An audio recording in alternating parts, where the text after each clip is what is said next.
By the end of this day, 47,000 Romans will be dead on this plain. Paullus will be among them. He will not look like a man who made a mistake. 216 BC. Cannae, August. Hannibal draws Rome's largest army onto the flattest ground in Italy. This is Roman Knights. We go back. We listen. We stay a while. This morning, he is the careful one. Standing in the field he warned them about. The wind is from the south. Chapter 1, Varro's Day. The night before a battle is a specific kind of night. Not worse than other bad nights. Different. The body knows the difference between the night before something ordinary and the night before something that cannot be undone. He had learned this in Spain. He had learned it again in Illyria. Each time the body knew before the mind decided to know. He had been awake since the 3rd hour. He had not told anyone. There are things a commander does not broadcast to his officers. One of them is lying awake in the dark, listening to his own breathing, 3 hours before dawn on the morning of a battle. He lay on his cot and looked at the ceiling of the tent and listened to the camp. A camp at night has a sound. Not silence. You could hear 40,000 men sleeping from the right distance. Not individually, as a weight on the air, pressure, the sound of many people breathing in proximity, the occasional sound of a man who had not learned to sleep on campaign, a horse adjusting, an iron peg settling in ground that had dried. He listened to all of it. He had been in enough campaigns to know that the sound of a sleeping camp was something he valued. One of the things he valued most in this life, the particular safety it implied. He lay in the dark and listened and let it be what it was for a few more minutes. He thought about the map. It was in the leather case by the tent pole. He had rolled it up last night with care. He had looked at it one final time before rolling it. He had been looking at it for 23 days. He did not need to look at it again. He knew what it said. He knew what it said about the plain. He knew what it said about the river. He knew what it said about the position of the two armies and the space between them. He knew what it said about how this morning was going to go. He did not look at it. He got up before the 4th hour. He dressed in the dark. He had done this enough times that it did not require light. His hands knew where everything was. His body knew the order of things. The order was always the same. There was comfort in that. The comfort of a routine that holds regardless. He walked out of the tent. The camp was quiet, not silent. He could hear the men in the nearest units. A century whose officer would want to know his general was walking through the camp before dawn. He did not want to be seen. He took the route behind the supply lines. August in the south of Italy. The heat that would build through the day was not there yet. In the last hour before dawn, the plain held something that was not quite cool. Not hot either. A version of the air that the day had not yet claimed. He breathed it. He stood at the edge of the camp and breathed the air that the sun had not reached yet. He could smell the ofidus. The river ran south and east of the camp. In this air before dawn, when there was no wind yet, the smell of moving water reached this far. Cold mud and the smell of water moving over stone. He stood and breathed it and looked south in the direction he knew the river to be. He could not see it. He could smell it. This was the kind of thing he noticed. He had been noticing things like this for 30 years. The smell of a river before you see it. The sound a formation makes when it is about to break. The expression on a man's face that tells you his information is 3 days old. He collected these things. He did not know what to call the habit. He had never needed to call it anything. He stood at the edge of the camp. He looked south at the plain. The plain before dawn was invisible in the way that flat things become invisible in the dark. No features to catch light. No hills to hold shadow. Just the ground extending. He knew what was on it. He had been watching it for 23 days. He knew exactly what was on it and where and in what arrangement. He had spent 23 days knowing this. He had also spent 23 days attempting to change what was on it. He had made 11 formal requests. He had counted them. He had counted them because he was a man who counted things. Because the number was the kind of information that mattered. 11 requests made in writing or in person or both. Requests about the formation, about the cavalry placement, about the position relative to the river, about the width of the front line, about what would happen if the cavalry on both wings was outnumbered and broke. He had made these requests carefully, not with anger, not with frustration that was visible. He had made them in the way a careful man makes important requests, with precision, at the right time, in the right room, with the right people present. He had said everything that could be said. The plan had not changed. Today was Varro's day. They rotated command on alternating days. 1 day each. Clear authority. No ambiguity. Today was Varro's day. Varro's plan had been made. He had been present when it was made. He had watched it take shape across 3 planning sessions. He had said what he believed was true about the plan across all 3 of those sessions. He had been overruled at each one. Not rudely. Varro was not a rude man. He was overruled when you are in the minority and the majority is not inclined to be moved. He had accepted this. He was here. He was going to do his job. He breathed in the last of the cool air before dawn and turned back toward the camp. The trumpets for the morning watch sounded at the first light. He was already at his station. He had assigned himself the right wing, the cavalry. He knew the units there well. He had spent 12 days learning them since they reached the Cannae position. He had walked through those units. He had spoken to the tribunes. He had reviewed the horses. He had gone at night to the cavalry pickets and talked to the men who held them. He had done this because he was going to need to know those men. The right-wing cavalry was 5,000. Roman citizens in the main. He had looked at them and counted and done the arithmetic he always did when he looked at a formation. The arithmetic of what they were facing. Across the plain, Hasdrubal's heavy cavalry. He knew the number. He had known it for 2 weeks. He had requested adjustment based on that number. He had done this in writing and in person. The request had been noted. The right-wing cavalry had not been adjusted. He could hear them now in the pre-dawn. The sounds cavalry makes when it is being organized in darkness. Iron settling. Horses that did not understand the early hour. The low voices of officers who did not want to make noise. He rode to his position. The camp was coming alive behind him. The organized noise of an army waking and beginning to prepare. He had heard the sound many times. It was the same sound, and it was always different depending on what came after. He knew what came after today. He rode to the right wing and turned his horse to look at the field. The plain before him. The plain of Cannae was flat in a way that few places in Italy were flat. The hills of Apulia were visible in the far distance. But here, between the 2 armies and the Aufidus to the south, the ground was level. Unobstructed for 3 miles in any direction. He had noted this the first day they arrived. He had written it down. He had included it in his assessment of the ground. Flat ground. A flat plain was what Hannibal needed. The wind came from the south at the first hour. He had expected it.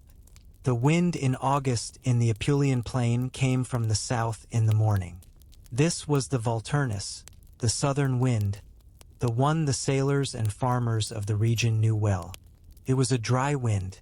It carried the dust of the dry southern summer. When it moved across a flat, dry plain, it reached the eyes, the throat, the nose, every man in the army. He had known this for 3 weeks. The first morning they camped near Cannae, he had stood at the eastern edge of the camp. He felt the wind. He had noted the direction. South. The wind from the south meant dust in the faces of anyone positioned to the north of it. Anyone who had chosen the northern position on this plain. Anyone who had accepted the battle on this ground. Rome had accepted the battle on this ground. He had written this in his assessment. The Volturnus, south to north in the morning hours, in every Roman face. He had requested a position that did not give Hannibal the wind. The request had not changed anything. The position had not changed. He sat on his horse and felt the wind from the south on his face. The wind was doing what the wind always did. He breathed in, dust already in the air, not the dust of the armies yet, the dust of the ground before the armies had disturbed it.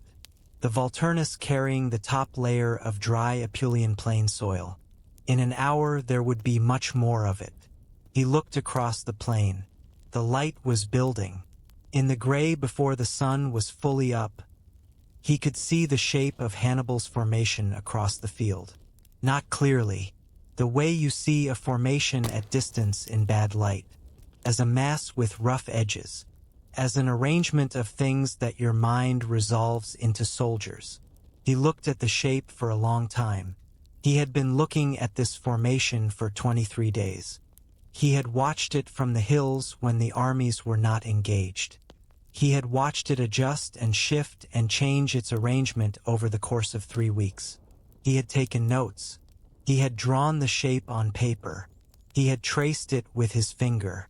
The shape had been telling him something since the first morning. The formation in full morning light was this.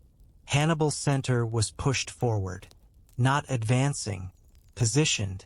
The Gauls and Spanish infantry in the middle of his line had been arranged in a curve. It bowed out toward the Roman position, like a chest pushed forward, like a man who leans in when he speaks, a challenge, or an invitation. The center was made of Gauls and Spaniards. He knew this from the scouts. The scouts had been reliable. He had spent time with the scouts personally. He had asked them specific questions about what they saw across the plain. He had listened to their answers carefully.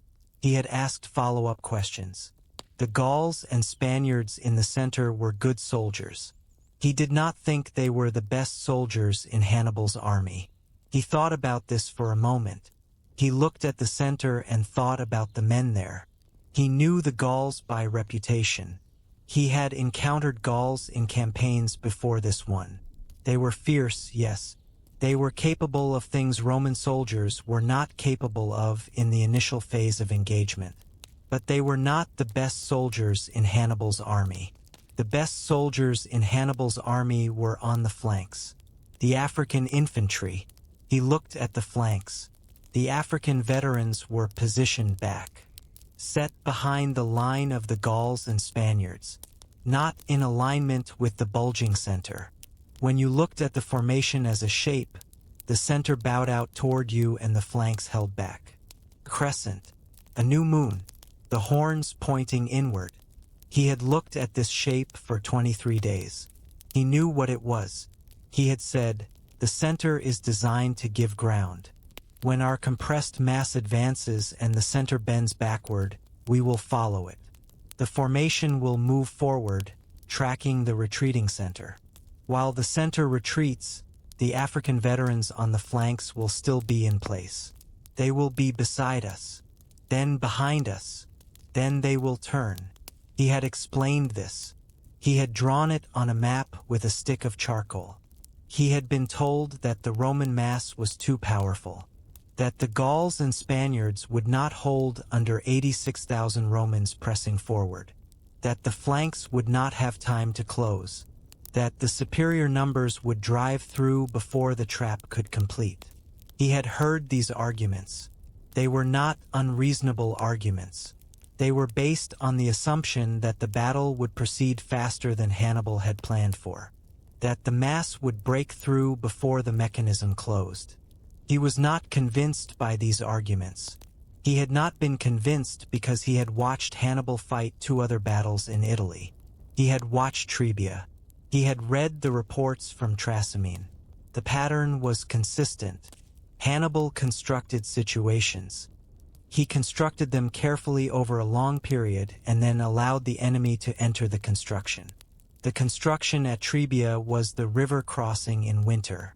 The construction at Trasimene was the fog and the hills. The construction at Cannae was this plain. He had been watching Hannibal construct it for 23 days.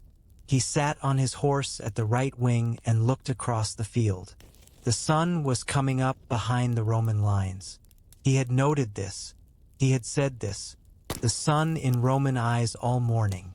The dust in Roman faces all morning. He had written it down. He did not say it again. A rider came to him before the trumpets. The lead scout from the valley position. The man Paullus had put on personal intelligence assignment 8 days before.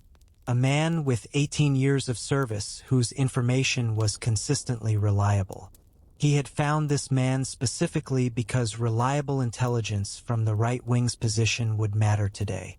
Paullus looked at him. The scout gave him the cavalry count from the night watch. The Numidian cavalry on the Carthaginian left. Their estimated number. Their position relative to the Italian allied cavalry on the Roman left. Paullus listened. He already knew the number. He had known it for 3 days. He had sent this man to confirm the number was still accurate. The number was still accurate. He said, "Tell me again. The cavalry count on the left." Last night's report. The scout gave him the number. He nodded. He let himself stay with the number for a moment. The Italian allied cavalry on the Roman left was outnumbered. He knew this. The allied cavalry would have a difficult engagement. He had written this. He had requested adjustment. He was past the point of requesting. He nodded again. The scout rode off. He looked left along the full extent of the Roman line. 86,000 men. He had counted them the way he counted everything. Not the total figure from command reports. He had walked sections of the line himself and done the count in units and in formation blocks. He had done this over 2 mornings. He had come out at the 2nd hour before dawn and counted. He had the real number, 86,000. On paper, this was an advantage. He had spent enough time with armies to know what numbers meant and what they did not mean. Numbers were one kind of truth. Arrangement was another kind. The 2 kinds of truth did not always agree. He had seen smaller armies defeat larger ones when the arrangement was correct. He had seen larger armies fail when the arrangement placed them at a disadvantage they could not overcome. He knew which kind of truth the arrangement at Cannae was. He had been saying so for 23 days. He sat on his horse. He watched the formation take its final shape in the growing light. The compressed Roman center. Varro's formation. Tighter than any formation Paullus would have ordered. More depth, less width. The weight of the center going forward. He had requested more width. He had requested that the front expanded to prevent the flanking. The plan had not changed. He watched 86,000 men find their places in the morning light. He watched them stand there, shield to shield, in the formation they had been put in. He had spent 3 weeks learning the men in the units near him. He had done it because he believed it was what a commander owed the men he commanded. To know them, to know their faces, to know the century they were in, the officer who led them, whether they would hold formation when pressure came. He knew them. He looked at the men nearest him. He looked at their faces. He thought about all the things that had happened before this morning to put these men in this field. The journeys from whatever town they were from, the months of training, the march south through Italy, the 23 days of camp near the Aufidus, the arguments in command tents that they knew nothing about, the requests that had been declined, the plan that had not changed. They were here. He was here. The trumpets were about to sound. The formation opposite moved first. Small adjustments. Hannibal's line settling into its final arrangement. He watched it across the field. From the right wing, the full shape of it was visible. The bowing center, the held-back African flanks, the cavalry on both sides. He understood the shape. He had understood the shape the first time he saw it. He looked at the center of it for a moment longer. There was something he had not included in his formal assessments. He had not included it because it was not the kind of thing you wrote in assessments. It was a different kind of knowing, the kind that does not translate to a map or a planning session. He had looked at Hannibal's formations across 3 battles now.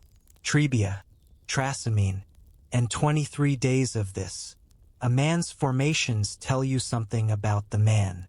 He did not know Hannibal. They had not met. He had never been in the same room with him. He had only seen what Hannibal built across a plain. But the formations were information. The way a letter is information even when you have never heard the voice of the man who wrote it. The formations said this man was patient. Not the patience of a man who waits because he has no choice. The patience of a man who is comfortable with waiting. Who builds the situation and then waits for the situation to develop exactly as built. No impatience. No adjustment to go faster. He constructed and waited. The formation across the plain had been adjusted over 23 days into exactly the shape it was now. Not quickly, in small increments. Each day a small change from the day before. Each change purposeful. He had watched it the way you watch a craftsman work. The process was as visible as the result. He thought, this is a man who has been building this for a long time. Not just 23 days. Longer. He thought about the calculation required to bring an army from Spain, across the mountains, through 2 winters in Italy, to this plain on this morning. He thought about the choices made at each stage. The river crossing at Trebia, the hills above Trasimene, and now this flat ground in Apulia. One season each year when a south wind blew dust into the face of anyone positioned north of it. This was not improvised. He sat with this thought. He had been trained to think about war as something you planned and then adapted. You made the plan. The enemy responded. You adapted. The best general was the one who adapted fastest. Rome had built its military tradition on this principle. Train, plan, adapt, overwhelm.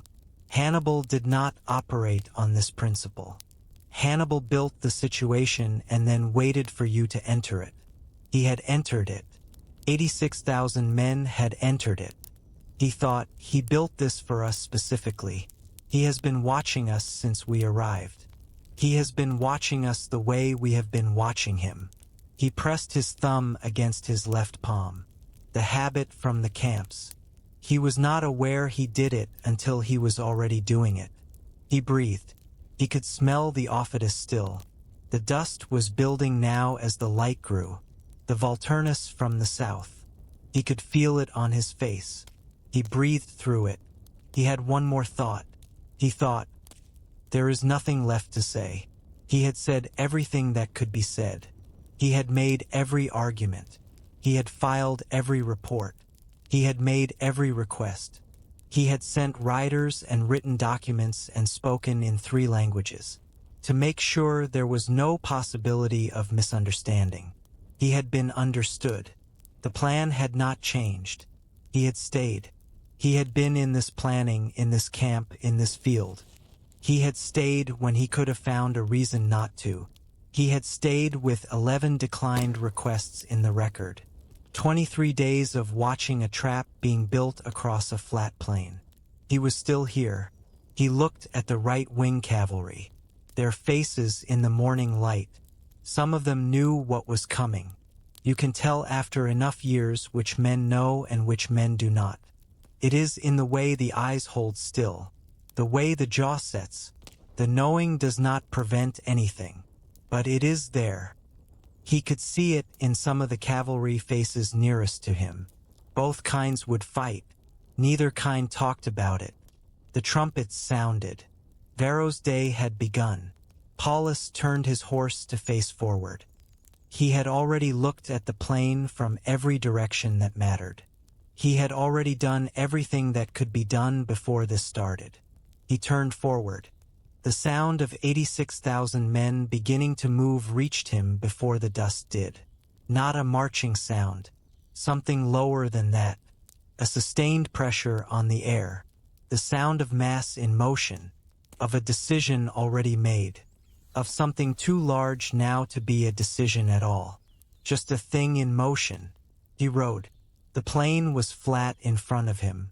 It was flat in all directions. He thought of one more thing on the ride. He thought of the morning in Fabius's garden. The dead plant near the wall. The old man looking at it the way he looked at everything. The silence when Paullus asked, "Tell me what you see at Cannae." The silence that was the answer. He had understood the silence then. He understood it now in a third way. From the inside, he reached his position. He checked the cavalry on his right one final time. He looked at their faces. Some of them knew what was coming. Both kinds fight. Neither kind talks about it. He said nothing. He turned his horse to face forward. The Roman line was beginning to move. The center first, then the wings. The sound of it coming back to him on the plain. Boots on dry ground. The particular sound of shields being brought up. Iron settling into position. 86,000 men. Moving forward. Into the field he had warned them about. Chapter 2. The center bends. The trumpets sounded on the Roman side. Then on the Carthaginian side. Between the two sounds, there was a moment. The moment lasted perhaps 4 seconds. In that 4 seconds, nothing moved on the plain except dust. Then everything moved. The legionary in the 8th rank could not see the front. He could hear it. The sound came back through the formation the way sound comes back through a crowd. Not the individual sounds. The accumulated sound. Iron on iron. Shields hitting shields. The particular sound of a formation that has made first contact and is absorbing it. Not a crash. Pressure. Sustained and growing. Then it reached him. Not through the air. Through the bodies of the men in front of him. The pressure transmitted. 7 ranks of men compressed backward and then held. He felt it as a push against his shield. He pushed back. The man behind him pushed against his back. He pushed forward. This was the training. When the line makes contact, you press. The man in front of you cannot press if you are not pressing. You are the pressure that lets the man in front of you continue to exist in that space. Without the press from behind, the front ranks die alone. He pressed. At the front of the Roman center, the Gauls hit first. The Gauls fought differently from the Spanish. The Gauls were taller. Their shields were round and flat. They came in with overhead cuts. Wide and fast and designed for impact. The impact against Roman shields was significant. The Roman soldier who took a Gallic overhead cut on the boss felt it in his shoulder. Felt it in his feet. The ground was flat and gave him nowhere to plant against it. He planted anyway. He planted and he held and he pushed back. The Gaul across from him was larger than he was. The Gaul had more reach. The Gaul's sword was longer and the swing was wider and every swing was a warning. He did not have room to dodge. He was in a formation. The man on his right was in contact with his right arm. The man on his left was in contact with his left arm. He had the width of his shield and no more. Inside that width he drove his gladius forward. Short and direct. Into the space the Gaul left open between swings. The Gaul went down. The Gaul behind him stepped forward. Pull back. From above the plain, the two formations look like two colors of stone pressing into each other. The Roman mass is dark. very large. The Carthaginian line is thinner and longer and bowed forward at its center. Both are moving slowly in the same direction. The Carthaginian center is giving ground. One step, then another. The Roman center follows, presses the gap, follows the retreat.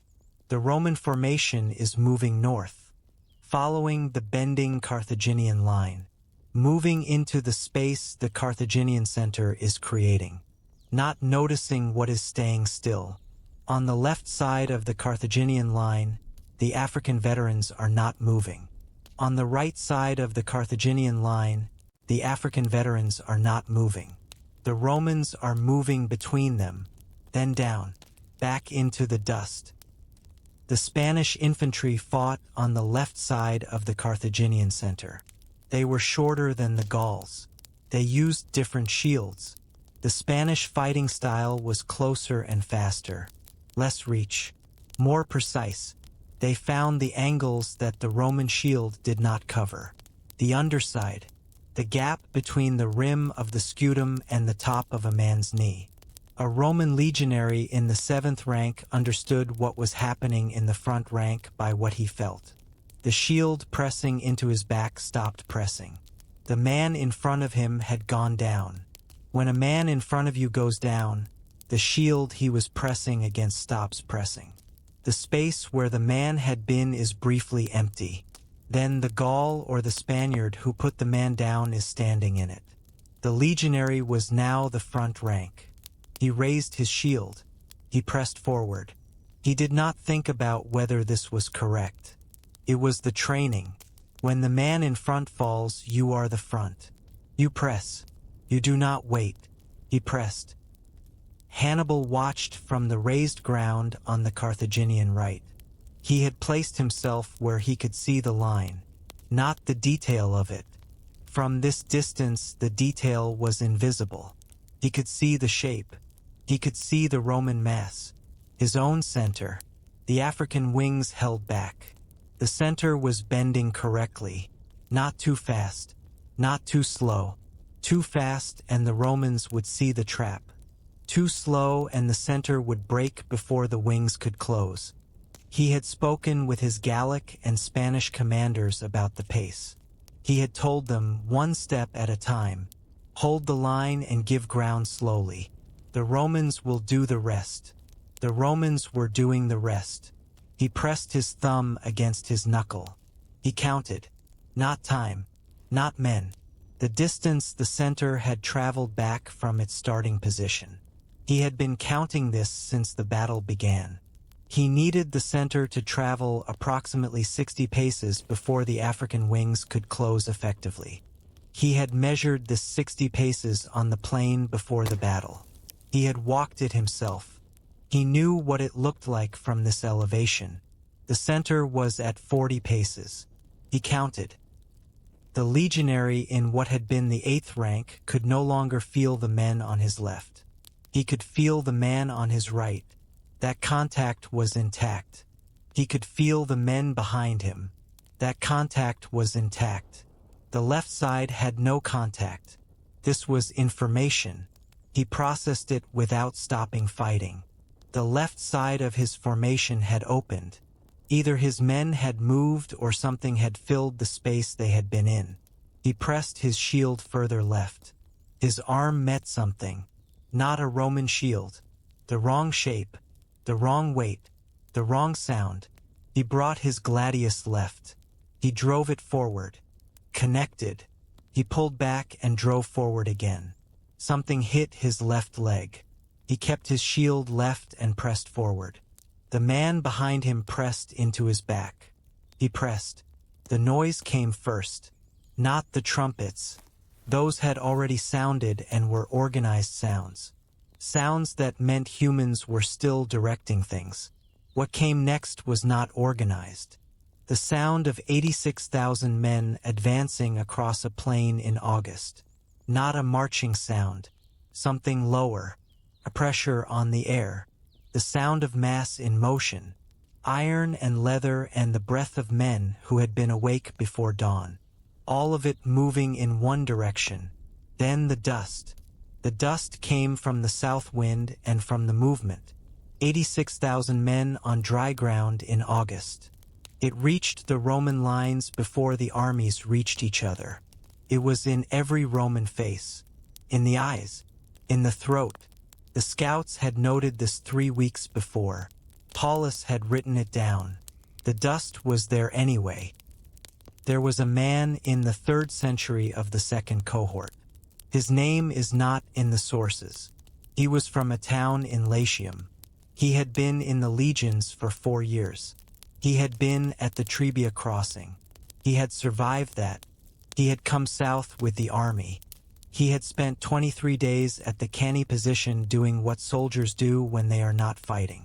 He had carried water and repaired equipment and stood watch at the correct hours. He was in the compressed formation. He was not in the front rank. He was 8 ranks back. This meant he could not see clearly what was in front of him. He could see the backs of the men ahead of him. He could feel the men behind him. He knew that the formation was moving forward because he was moving forward. He knew that they were pressing because the pressure of the ranks behind him transferred forward through his own body. He had a shield and a pilum. His pilum was a throwing spear. You threw it. Then you drew your sword. He had done this before. He knew the sequence. The sequence was the thing they had trained. The sequence was what you held on to. When the thing in front of you was not something you had trained for. He advanced with the formation. He could hear things he could not see. The sounds from the front ranks. The sounds that told you contact had been made before anyone near you could report it. You did not need a report. The sound told you. The formation pressed. He pressed. He was part of something too large for him to see the shape of. This was always true in a battle. You could not see the shape from inside the shape. He had learned this at Trebia. He was learning it again now. You knew what you knew from where you stood. You knew the pressure from behind. You knew the sounds from in front. You did not know the shape. He pressed forward. The man behind him pressed. The man behind him pressed because the man behind that man pressed. The formation moved. He watched from the right wing. The center was moving. The compressed Roman mass. Shields raised. Pressing forward at the speed of a walk. The ground was flat and there was nothing to slow them. Flat ground and a retreating enemy were the two things Varro had wanted. He had both. Paullus watched the center move. He watched Hannibal's center absorb the contact. The Roman compressed mass advancing. The Gauls and Spaniards in Hannibal's center absorbing the contact. Giving ground. Slowly. One step back. Then another. The bulge bending backward. The Roman line pressing after it. From the right wing it looked like victory. That was the thing about it. From where Paullus was standing, this looked exactly like what Varro had promised. The hammer, the nail. The Forum had voted for a general who would go south and push through the enemy center. The enemy center was giving ground. He had been in enough battles to know what winning looked like. This looked like winning. He felt it too. Not a personal feeling. Something older. Something the body does when it watches its side moving forward. He noticed it and named it for what it was.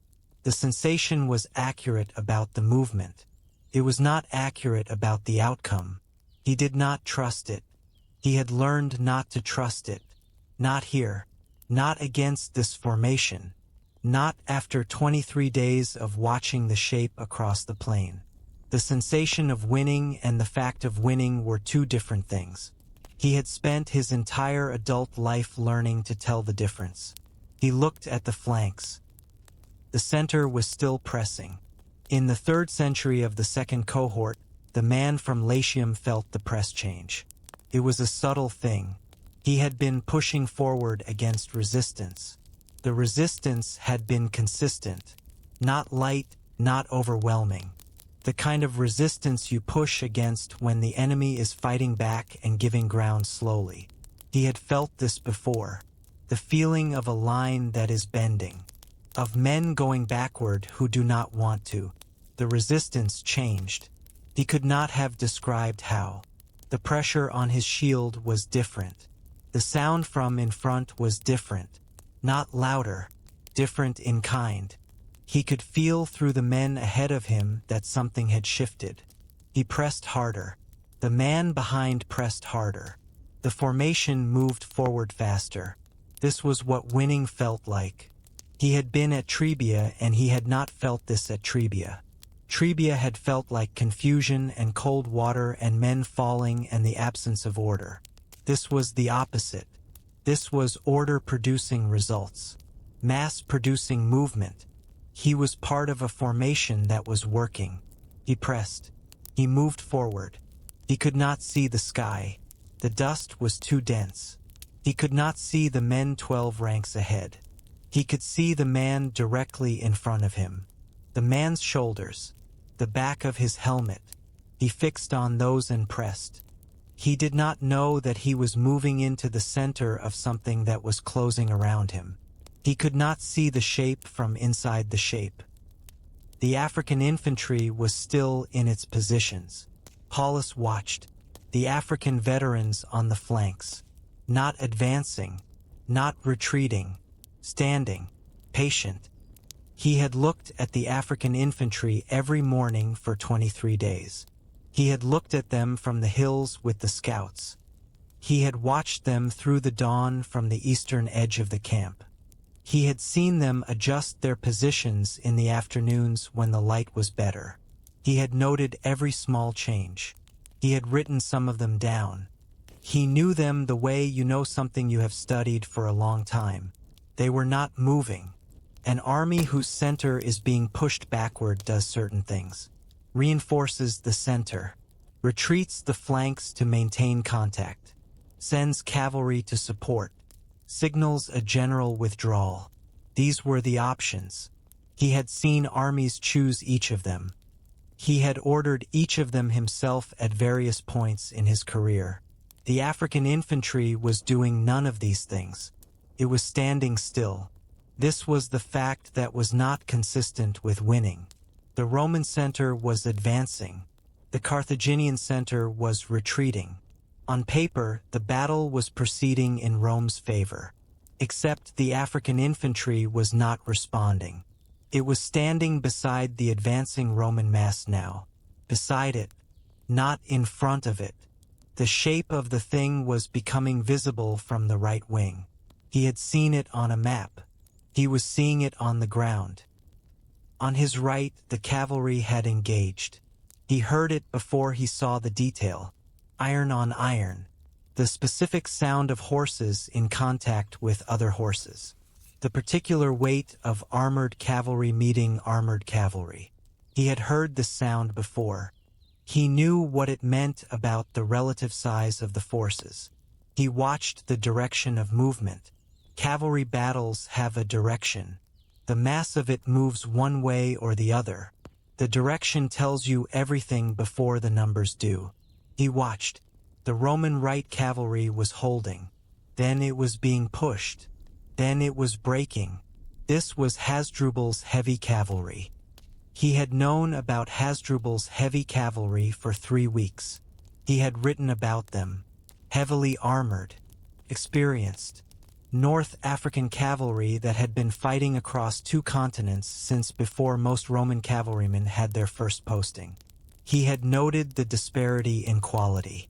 He had requested adjustments. The right-wing cavalry had not been adjusted. He watched the engagement in detail. Roman cavalry fought differently from Carthaginian cavalry. Roman cavalry was trained to dismount and fight on foot when the situation required it. This was considered a strength. It gave them flexibility. They could hold positions that pure cavalry could not hold. They could act as infantry when infantry was needed. Hasdrubal's cavalry did not dismount. They stayed mounted and drove into the Roman right wing. At the speed of men who have decided the engagement will be resolved quickly. They had the horses for this. The North African horses were not the same breed as the Roman cavalry horses. They were smaller but faster and more responsive. They had been bred for this kind of work across generations. The Roman right cavalry tried to hold. He watched them try. He had spent 12 days learning the officers of the right-wing cavalry. He had talked to 3 of the senior tribunes. He had looked at the formation and assessed the quality. He had found them capable. He had found them well-disciplined. He had found them what they were: good soldiers, outnumbered and outmatched by men fighting this specific kind of engagement for longer. They held for a period. He could not say precisely how long. The battle had a way of compressing time. He estimated 15 minutes, perhaps 20. They held. Then they gave ground.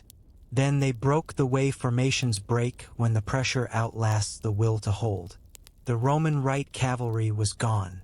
He sent a rider to request reinforcement. The rider came back. No reinforcement available. The center was pressing forward and command was attending to the center.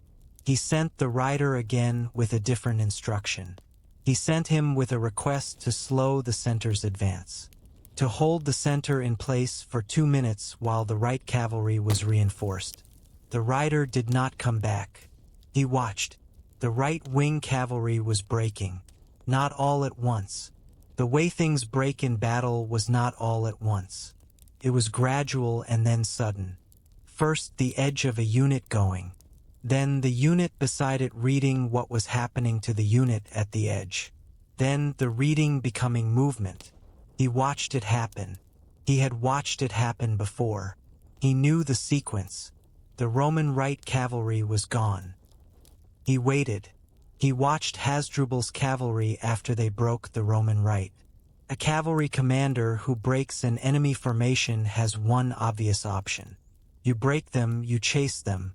You pursue the broken cavalry until they cannot come back together. You make sure they are gone. He had given this order himself. He had expected to see Hasdrubal's men pursue. They did not pursue. They turned. Hasdrubal's cavalry turned. They moved behind the Roman lines. They rode behind the position of the Roman infantry, toward the far end of the formation, toward the left flank. He understood what this meant. He had understood it before the battle started. He pressed his thumb against his palm. He had a thought that he did not fully allow himself to think. The thought was about the planning sessions, about the 3 sessions across 2 weeks where he had laid out the geometry of this. He had drawn it on paper. He had used a stick of charcoal to show where each piece would go. He had said this: the cavalry will break and turn. They will not pursue. They will go behind. He had been told the Roman mass was too powerful. He had heard these arguments clearly. He had understood why they were made. He had made his counter-arguments clearly. The mechanism was completing. The arguments in the room were over. He pressed his thumb against his palm. He was looking at a battlefield following the geometry he had drawn on paper with charcoal. The center retreating, the Roman mass following, the African infantry standing still while the Roman formation moved between them, and now the cavalry going behind. Each piece was in the place he had said it would be. A rider came from the left, riding hard. He had not sent this rider. Someone else had sent him. The Italian allied cavalry on the left was gone. The Numidians had driven them from the field. The left flank of the Roman formation had no cavalry.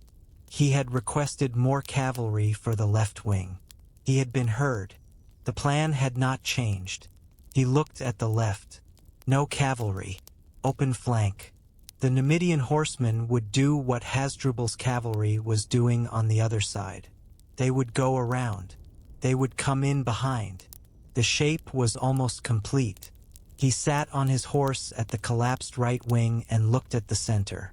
The Roman mass was deep into the plain now. The Carthaginian center had given much ground. The Roman formation had followed it, pressing forward, compressing further as it advanced.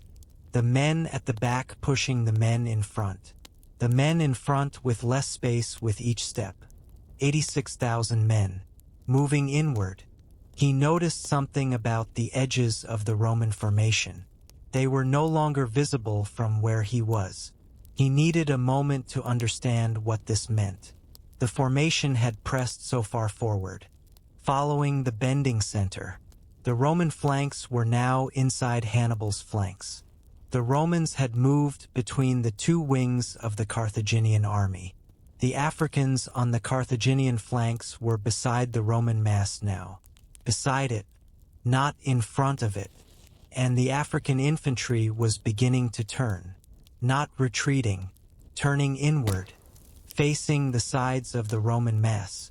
Patient men who had been waiting for this exact moment, who had been standing still while the Roman formation walked toward them, past them, and finally past them entirely.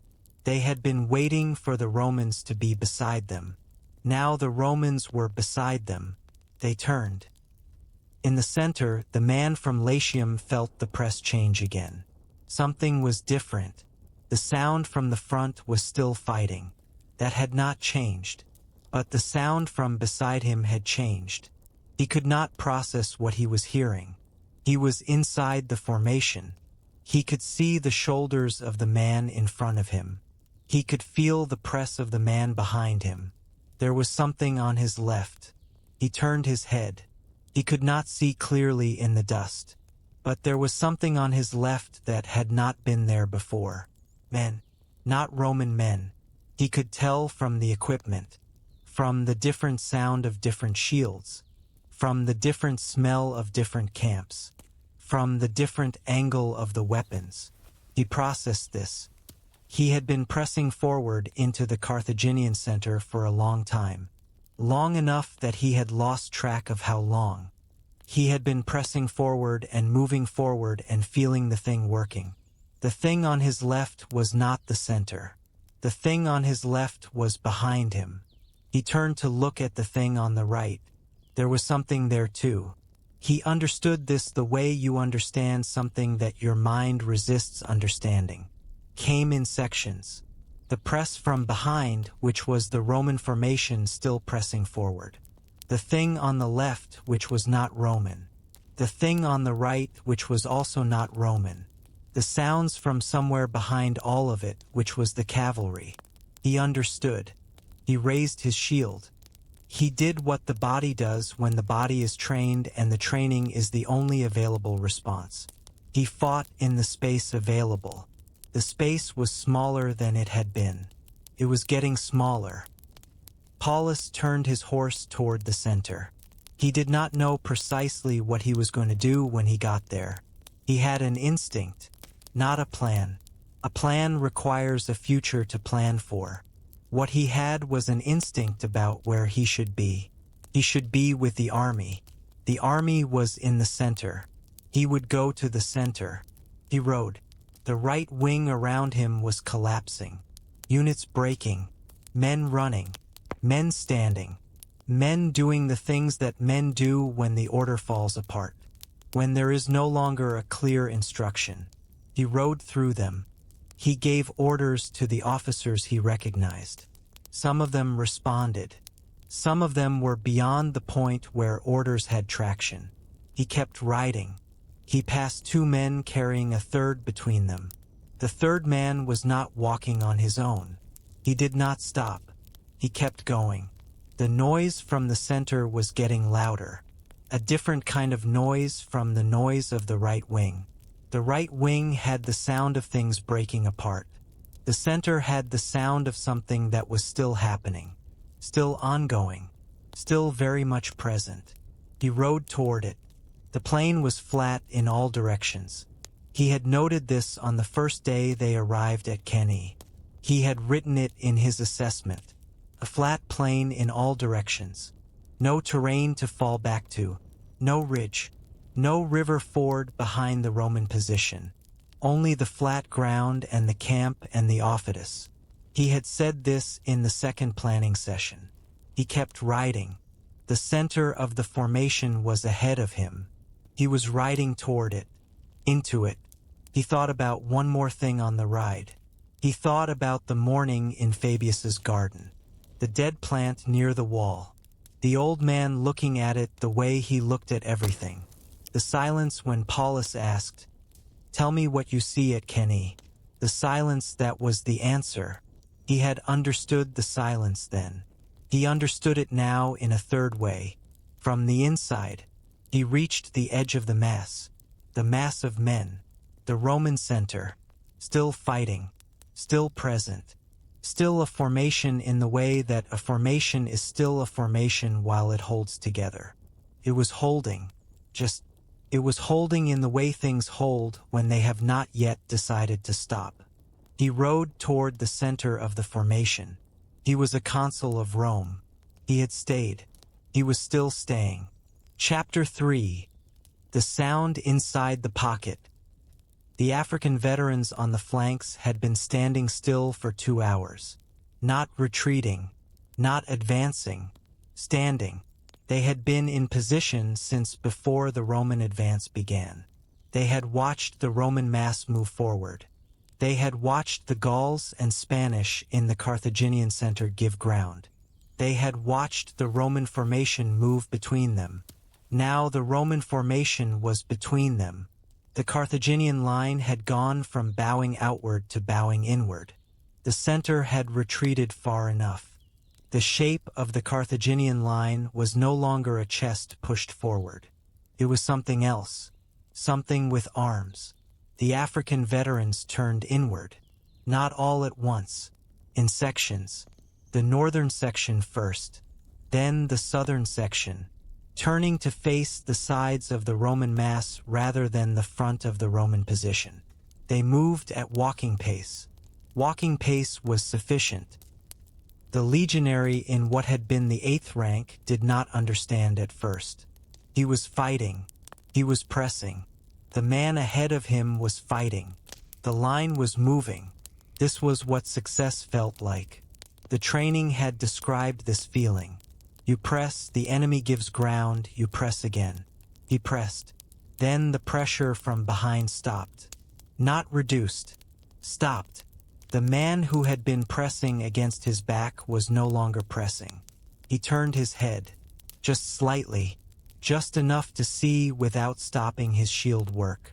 The man behind him was fighting someone else. Not in front of him. Beside him. The man behind him had turned sideways and was fighting someone who had come from the side. He turned back. He pressed forward. He did not understand yet. The African infantry on the northern flank had completed its turn. It was now facing the side of the Roman formation rather than the front. The Roman formation had expanded to fill the space as the Carthaginian center retreated. The formation had widened as it moved forward. The widening meant the flanks had moved out. The flanks had moved out to the point where the African infantry could engage them from the side. The African veterans were experienced men. They had been fighting on 2 continents. They had fought in Spain and in Africa and now in Italy. They fought with the deliberate efficiency of men who did not need to generate energy for fighting. The energy was already there. It was a professional kind of energy. Steady, not fast. Fast was for the first hours. This was different. This was the kind of fighting that continued without variation until the variation was no longer necessary. They moved into the Roman flank. The pocket formed in the time it takes a large thing to happen, which is not fast. The pocket formed over perhaps 20 minutes. The Roman center was still advancing when the pocket closed. The men in the center were still pressing forward when the pressure stopped coming back. They pressed into empty space. Then they stopped pressing because there was nowhere to press into and everything around them was not Roman. The noise inside changed. The sound of battle in the open has a direction. You know where the enemy is. You face that direction. The sound comes from in front of you. The sound inside the pocket had no direction. Came from the front. Came from the sides. Came from behind. The rear of the Roman formation had been engaged by Hasdrubal's cavalry, which had come around from the right side. The sound came from everywhere. Men who fight when sound has no direction fight differently from men who fight with direction. It is harder. The body wants to face a direction. The training is for a direction. When there is no direction, the training loses purchase. The body must invent. Most bodies invented something. Some bodies did not. The legionary could not see the sky. The dust was too dense for the sky. He could see the man directly in front of him. He could see the man's shield and the top of the man's helmet. Beyond that, shapes. He had stopped trying to understand the shape of what he was in. He fought in the space that was available. The space was the width of his arm extended. He extended his arm. He brought it back. He extended it again. His arm was tiring. The gladius was heavier than it had been. He kept his shield up. He pressed forward. There was nothing to press into. He pressed anyway. This was the training. The counting stopped being useful at some point. Hannibal had been counting the steps of the Carthaginian center's retreat. He had counted to 60. He had given the signal to the African wings. The wings had turned.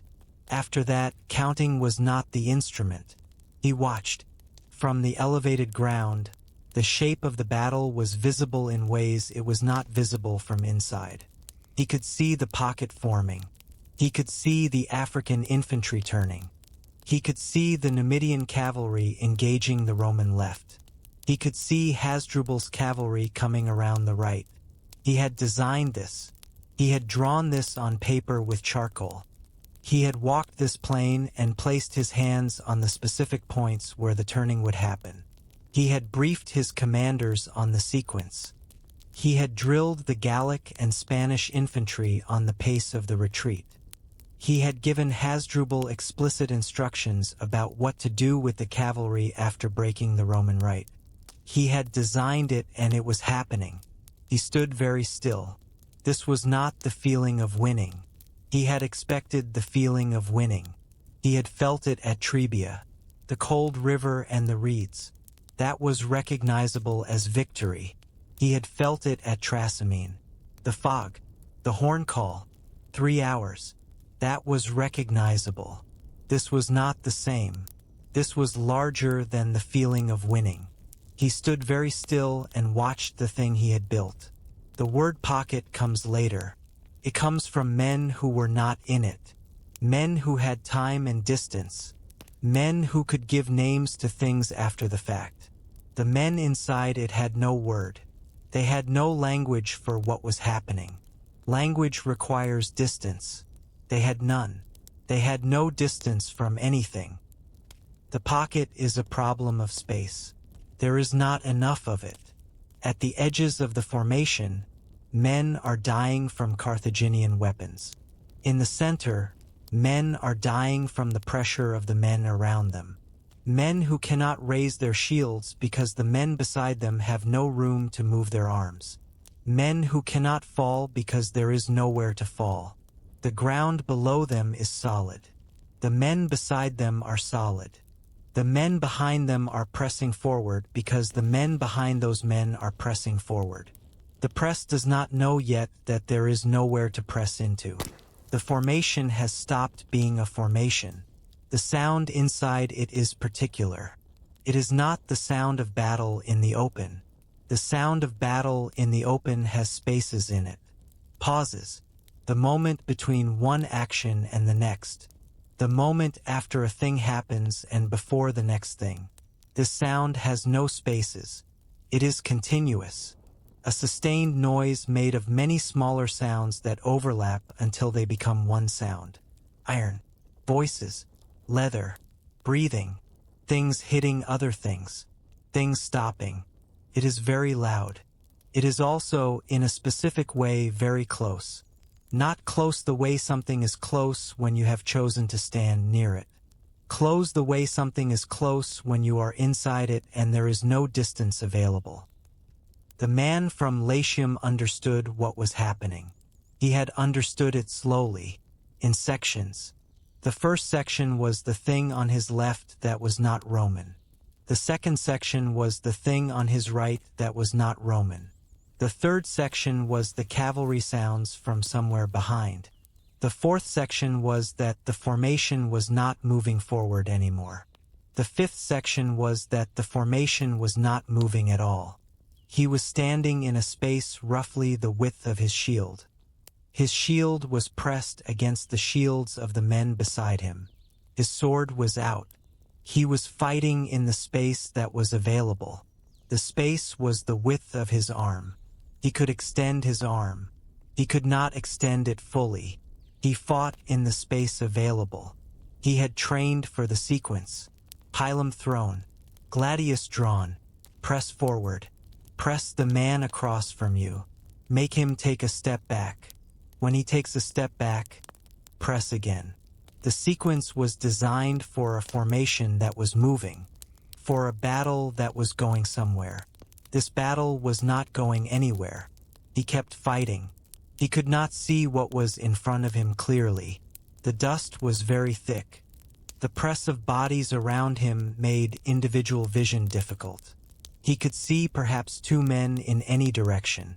Beyond 2 men there was more of this, more of what he was in. He kept fighting because the body does what it is trained to do. The body is trained and then it does the training. That is what training is for. For the moment when the mind is occupied with other things. When the situation is not what was trained for, but the body executes anyway because it knows the sequence. He fought. He could feel his arms tiring. His arms were tiring. The gladius was heavier than it had been. He kept fighting. He had been in the formation for a very long time. He did not know how long. He had lost the track of time somewhere in the press. An hour felt like nothing when you were inside this. A few minutes felt like an hour. He did not have access to a reliable sense of time. He had one thought. The thought was this. He was still fighting. Other men around him had stopped. He had heard them stop. He had felt the small changes in pressure that meant a man nearby had become a different kind of thing.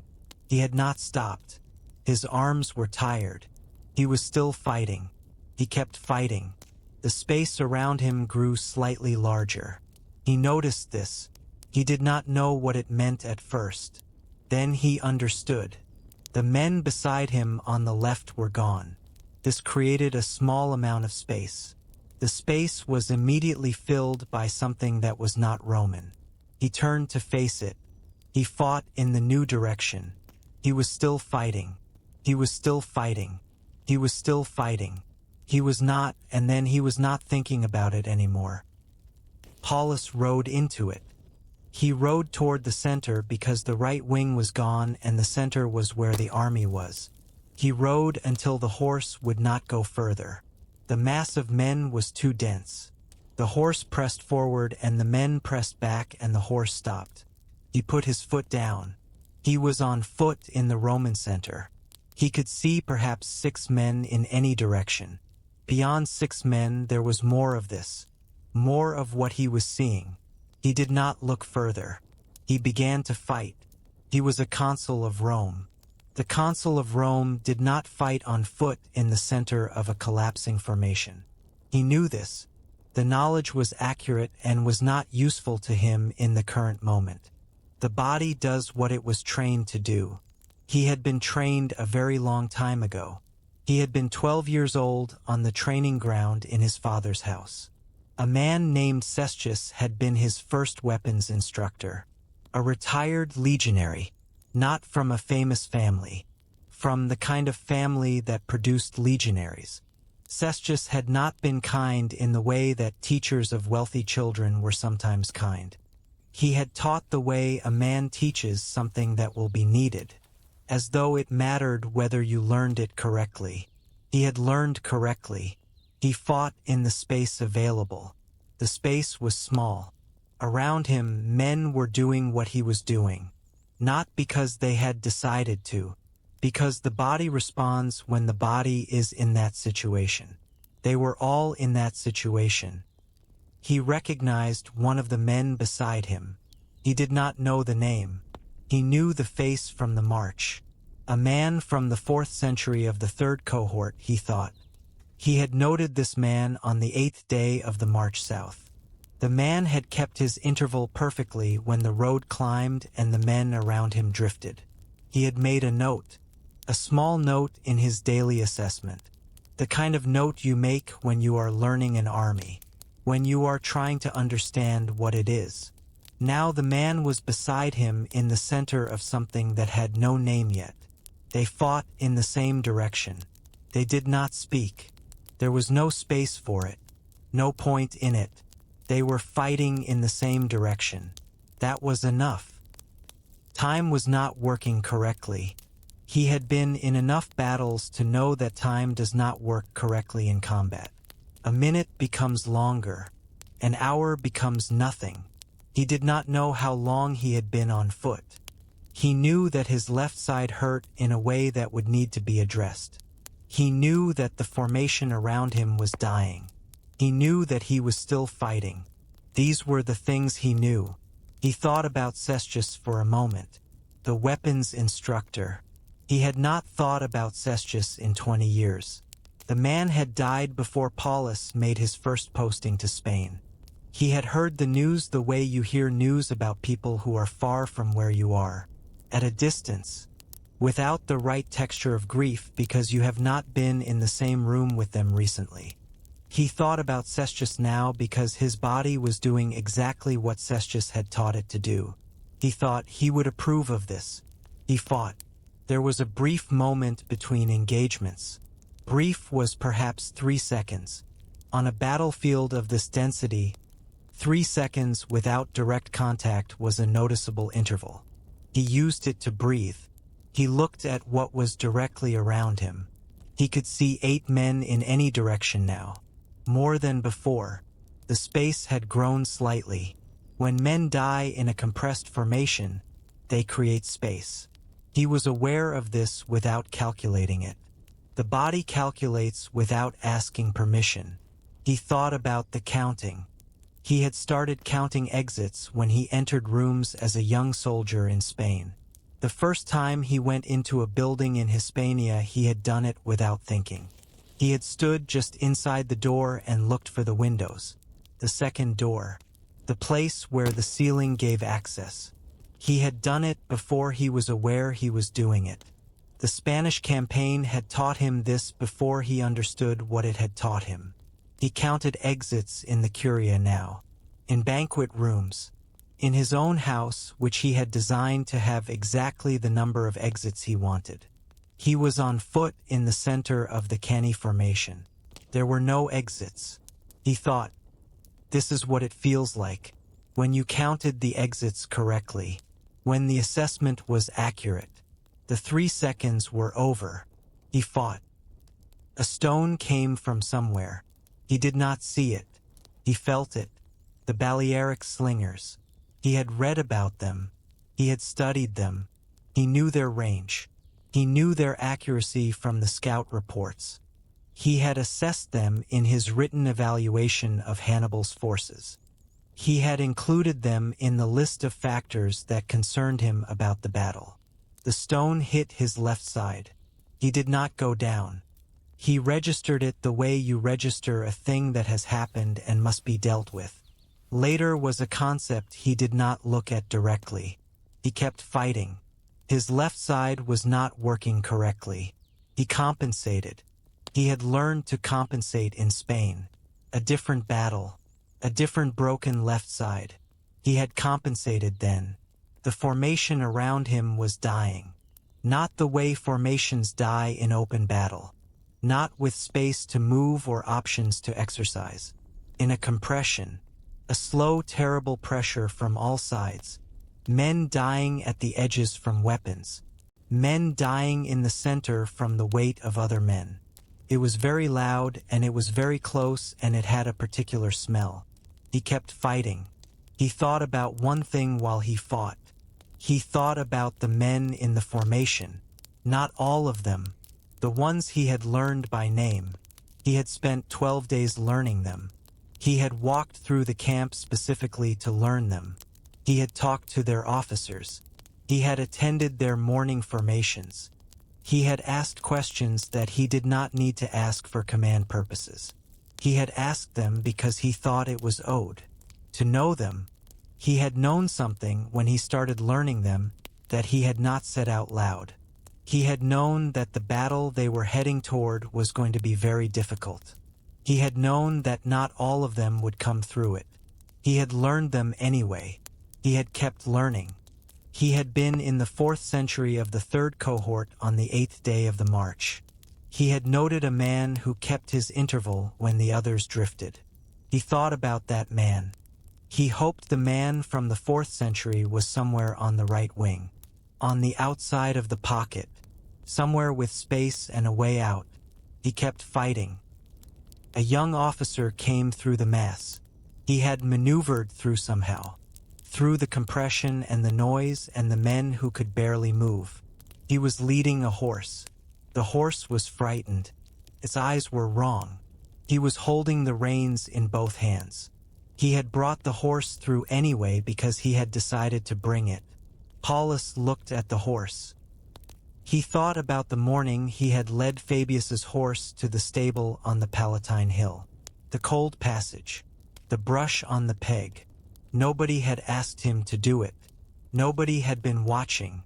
He had been a young consul then. Not new to command, but new to the particular weight of that command. He had taken the old man's horse to the stable because it needed doing. And he was there. A small morning. Clear one. He held it for a moment. The officer held out the reins. His face had the expression of a man who has decided what the most important thing to do is, and has found a way to do it, through a collapsing Roman formation, through the compression and the noise, to stand in front of his commander with a horse and the reins extended. Paullus looked at him. He understood what was being offered. Survival, not guaranteed. Nothing about this day was guaranteed. But a horse was faster than a man on foot. A man on a horse could find the edge of the pocket, could find a gap, could find the cavalry that had escaped. Options not available to a man on foot in the center. He thought about this clearly. He was capable of thinking clearly.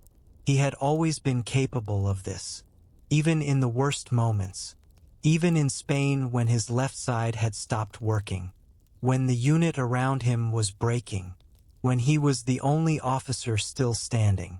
He had thought clearly then. He shook his head. The officer said something. The words did not reach him through the noise. The meaning did. There is still time. There is still a way out. Come now. Paullus shook his head again. He had decided this before the officer arrived. He had decided it before he dismounted, before he began fighting on foot. He had decided it on the road from the right wing, when the right wing was collapsing and he was riding toward the center. He had known on that ride where it was going. He had known what the shape of the day was. He had known it for 23 days. He had stayed. He was still staying. He shook his head a third time. Clearly, without ambiguity, the officer stood there. He was young. Paullus did not know his name. He had not yet learned this officer's name. It was in his plan. He had been working through the units systematically. He had not reached the units near the center yet. He looked at the officer's face. The officer had calculated what he was being told. He had understood in the time of a breath that his commander had made a choice. The specific choice. The one that does not involve a horse and reins and an escape through the edge of the pocket. He let go of the reins. The horse moved away into the mass of men and was gone. The officer picked up a shield from the ground near his feet. He turned toward the fighting. He did not look back. Paullus watched him for a moment. He thought, I should learn his name. He turned back. There was still fighting to do. There would be fighting to do until there was not. He had been in this field since before dawn. He had said what needed to be said. He had sent men toward Rome with the messages Rome needed. He had given every order that could still be given. He was done with orders. He was done with maps. Done with planning sessions. Done with arguments in command tents. Done with requests for more cavalry that were considered and declined. Done with the very particular exhaustion of being correct for 23 days and being declined. Done with the discipline of staying in a planning process. One that was not going to give you the plan you believed was necessary. He was done with all of that. What was left was simpler.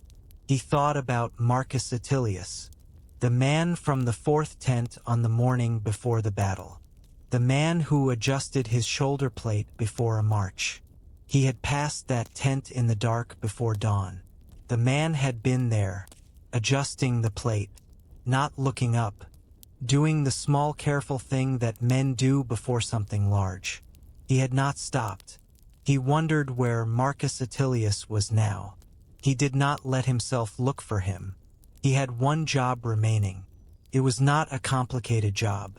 It was the job that the situation had reduced itself to. You fight until you stop. You stay in the field until the field is done with you. He had been clear about this since the moment he shook his head at the young officer with the horse. Since before that, if he was being precise. He had been clear about it since he rolled the map up the night before Cannae. He was on foot on the Cannae plain. He was in the field he had warned them about. He was staying. The careful one. Still careful. Still here. Still exactly what he had been at the beginning of this very long day. He fought. He was still fighting. Chapter 4. 2 men, 2 choices. Here is what Varro did. He was on the left wing when he understood the battle was over. He had 70 cavalry still with him. The Allied infantry around him had collapsed. The Numidian cavalry had driven the Allied horse from the field. To the north of his position, the sounds from the center were changing. He did not need to see the center to understand what the sounds meant. A general learns to read sounds the way a sailor reads the weather.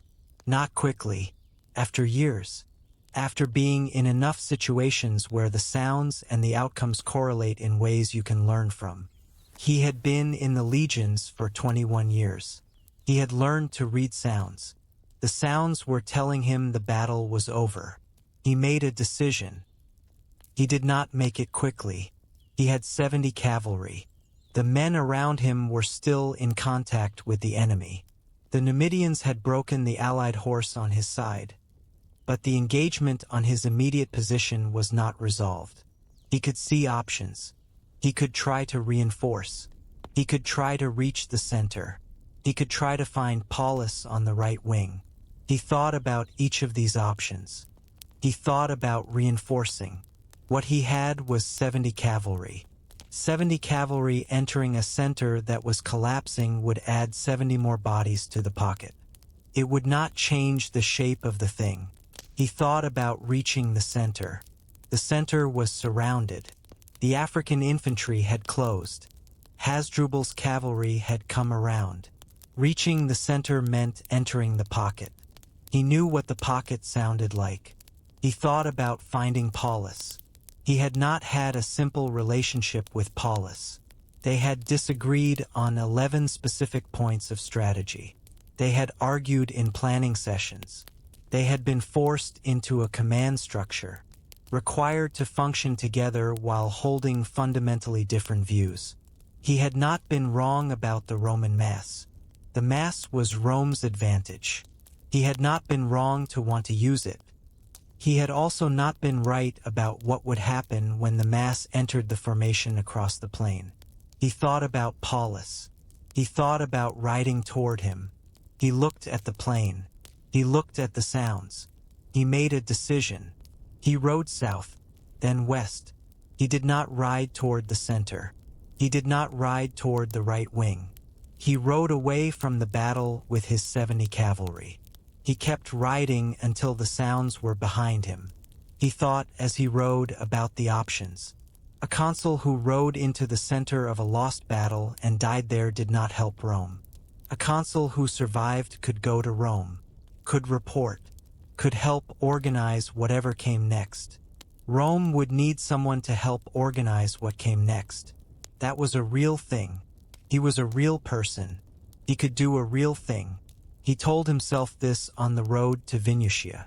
He told himself this clearly and with full conviction because it was true. Not because he needed it to be true, because it was. He had also made a calculation about himself that he did not examine closely.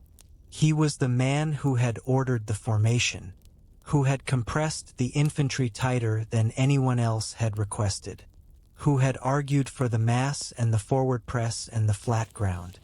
He had argued for these things in the planning sessions and he had won the arguments. He was the one who had the day. Today had been his day. He was still alive. He rode toward Venusia, the road south. He had ridden this road in the other direction 3 months ago, moving north with the army. He recognized sections of it. The dry hillside above the pass. The town whose name he had never learned. The river crossing where the mule had sat down in the middle of the ford. Refused to move for 30 minutes while the column waited. He had not found it amusing at the time. He found nothing amusing now. He rode. He arrived in Venusia before nightfall. He gathered what he could gather. The survivors who had made it out. The riders who had come through. He began to do the things a surviving consul does. When the army has been destroyed, when the enemy is still in the field, he assessed resources. He assessed personnel. He sent riders in multiple directions. He wrote to Rome. The message said, "The battle is lost. The consul has survived." He was telling the Senate what it needed to know, in the order it needed to know it. He had done the useful thing. He was still doing the useful thing. He had been doing the useful thing for 21 years. He was going to keep doing it. Even now. Even as the consul who had survived Cannae. Rome needed someone. He was someone. He was available. He sent the letter. He waited for the reply. The Senate wrote back. The letter thanked him for not despairing of the Republic, for surviving, for sending word when word was needed. He read this letter several times. He was not certain what the letter meant. He was fairly certain what it did not mean. It did not mean that the Senate had forgiven him. Rome did not work that way. What had happened at Cannae would follow him. He understood this. He had understood it on the road from the field to Venusia. He had understood it while he was thinking about the options and choosing the one that was available. He read the letter again. He was not despairing of the Republic. He was doing the opposite. He lived for several more years. He served where he was assigned. He did not receive another major command. This was not a formal punishment. There was no trial, no censure, no formal finding of fault. The law said nothing because the law had nothing to say. A consul had survived a battle. The law did not require a consul to die with his army. The law required a consul to serve the Republic as long as he was able to serve. He was able. He served. He made the choice available to him, and he made it, and he lived with what the choice was. Here is what Paullus did. He was on foot in the center of the formation. His left side had been hit by a stone. He was still moving, still fighting in the space available. The space was small. He had been fighting for some time. He did not know how long. Time did not work correctly at this point in a battle. He knew certain things. He knew his left side hurt. He knew the formation around him was dying. He knew he was still in it. A senator named Lentulus found him. This is recorded in the sources. Lentulus rode through the chaos of the right-wing collapse. He had not been in the main formation. He had been in a position that gave him access to the right wing and then to the center's edge. He was on horseback. He had ridden through things that men on horseback can ride through. When they have decided to do something, when they have the horsemanship to do it. He found Paullus, the consul of Rome, on foot in the center of what had been the Roman formation.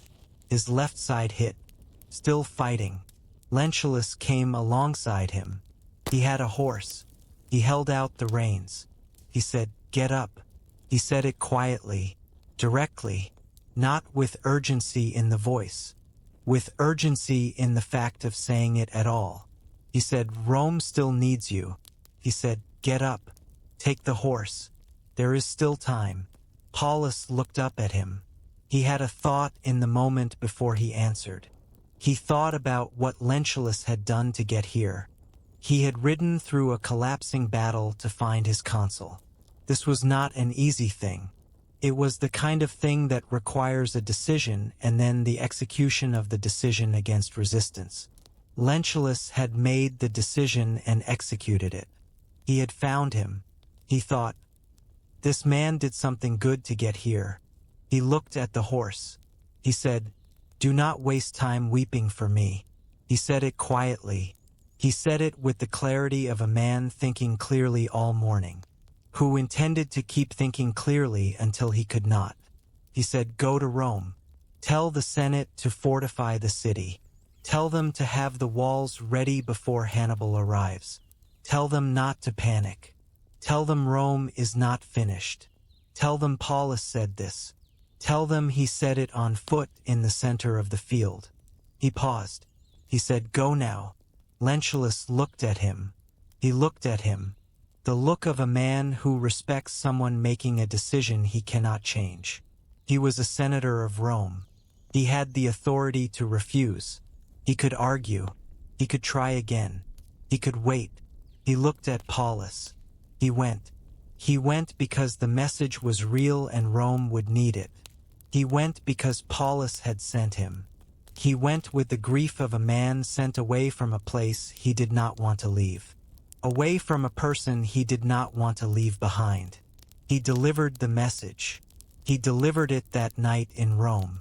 He stood before the Senate and delivered the message word for word. He said what Paullus had told him to say. He said it with the weight it had earned on the road from Cannae to Rome. Paullus did not go. He stayed where he was. He had been in the center all morning.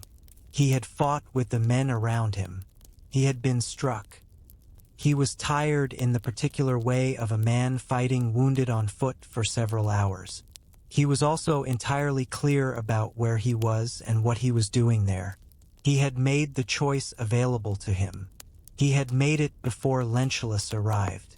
He had made it on the road from the right wing to the center. When the right wing was going and he was riding toward the sound of the formation. When he understood what the sound meant and kept riding toward it anyway. He had made the choice on that road. He had not announced it. He had not said it to anyone. He had not sent any message about it. He had just kept riding in the direction he had decided to ride. He kept fighting. The record does not say how he died. Polybius says he died on the field, on foot, among the other dead. Livy says the same. They agree on the essential facts. He died where he fought. He did not escape. He made no attempt to leave the field. The sources do not say the precise moment. They do not say the exact hour. They do not say which weapon or which soldier. The battle was large and the fighting was dense. The records that survive are comprehensive in some ways and silent in others. What they agree on, he was there. He was in the field at the end. He was in the field he had warned them about. Both men were real. Both decisions were real. The histories recorded what each man did. They did not say which was correct. The law said nothing about which was correct. Polybius, who wrote a generation later, recorded both. He left the weight of it with the reader, who was not there, who therefore does not know what it felt like. The field by evening had 47,000 Romans on it. This number is from Polybius. The sources disagree on the exact number. The largest single-day loss in Roman history, in a few hours, on a plain 3 miles wide. The Aufidus ran darker than usual for several days after. This is in the sources. The river did not know what had happened. Rivers do not know what happens on the plains beside them.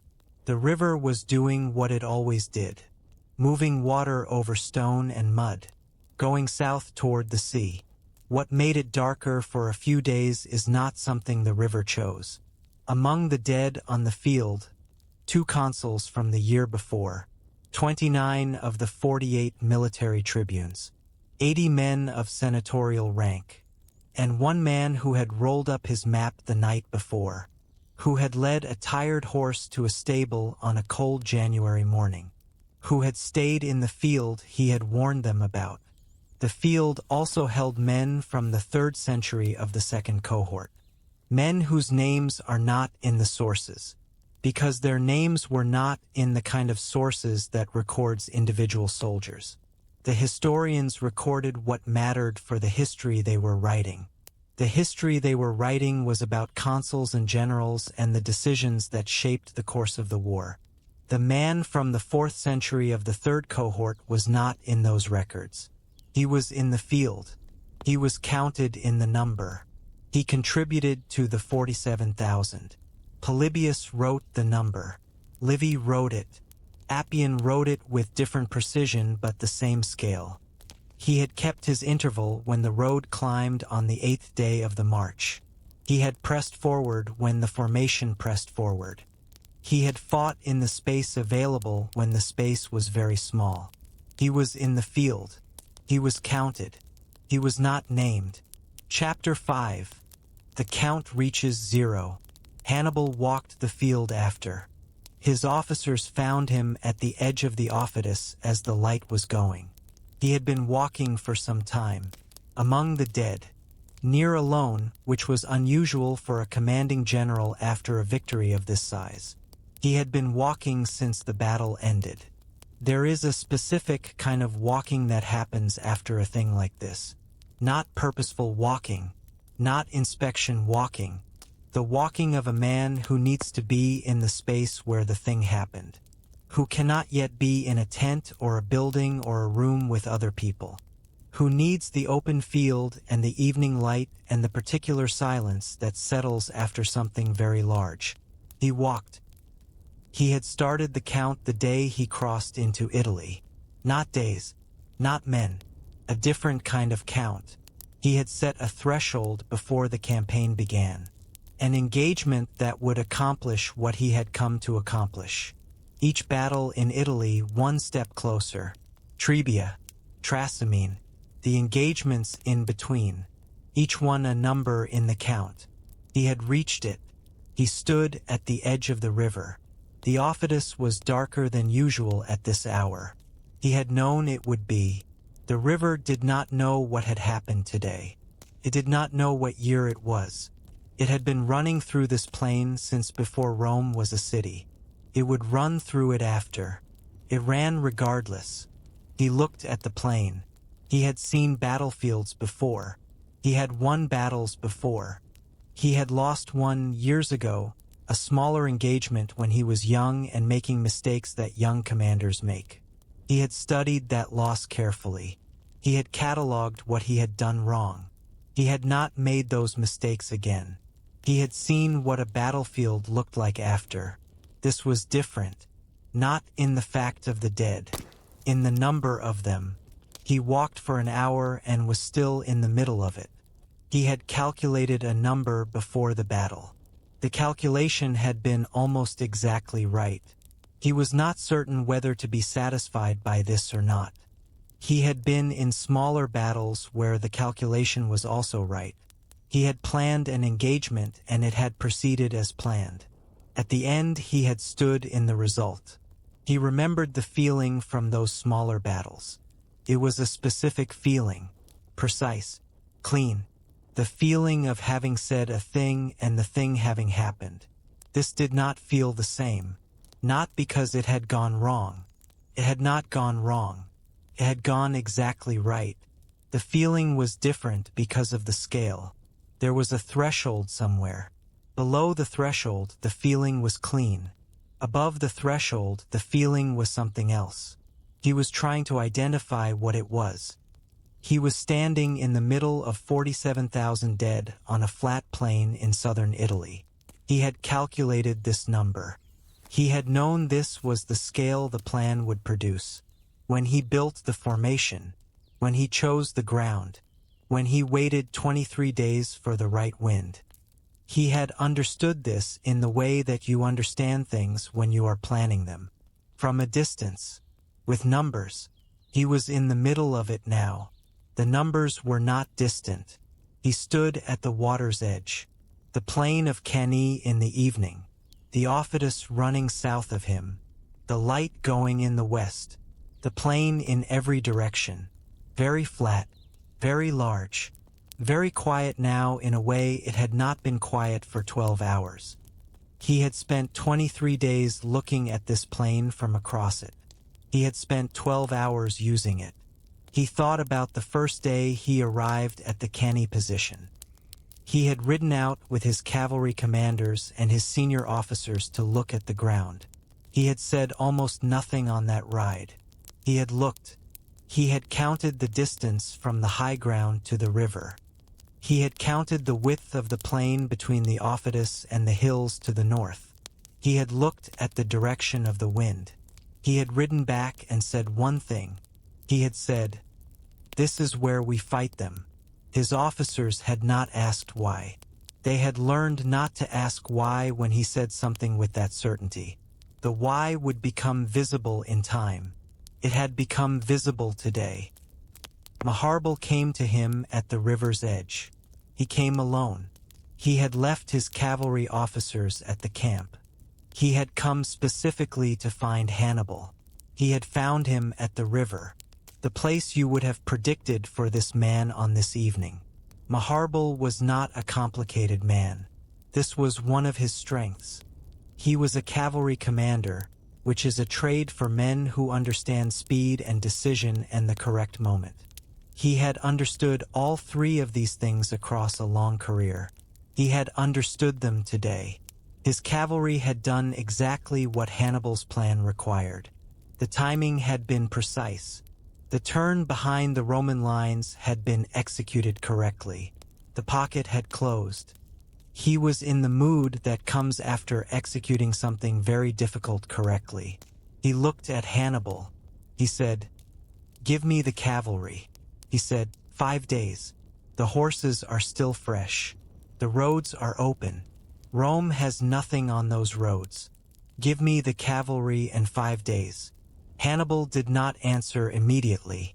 This was a habit Hannibal knew well. The pause. The pause that came before answers that had been thought about for longer than the pause itself. Hannibal's answers were often ready before the question was finished. The pause was not uncertainty. It was something else.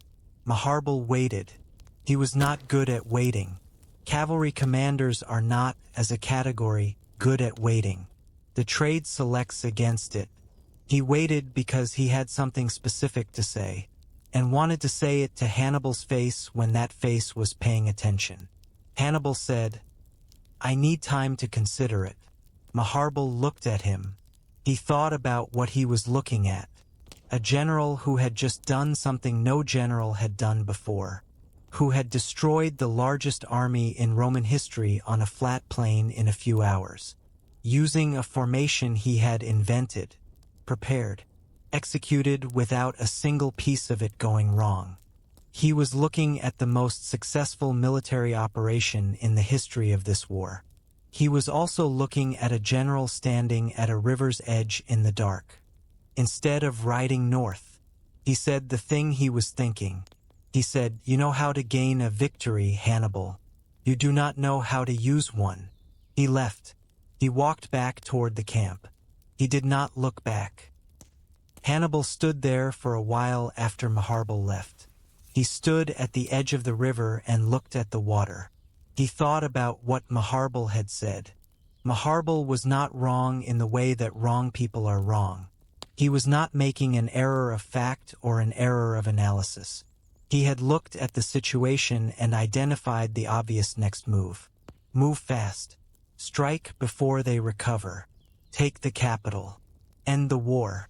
This was correct strategy. This was how you ended wars against normal opponents. He pressed his thumb against his knuckle. He had been 9 years old at the altar. He had put his hand on the stone and sworn that he would never be a friend to Rome. He had sworn it to come to Spain. He was 9. The meaning could wait. He had assumed the meaning was military. Destroy the armies. Break the alliances. Force the negotiation. Rome would do what every other city had done before it. He had studied this. He had built his plan around this. He had destroyed the largest army in Roman history today. He was waiting for Rome to do what every other city did. He pressed his thumb against his knuckle once more. He thought about the wall around Rome. He had studied the wall. He knew its dimensions.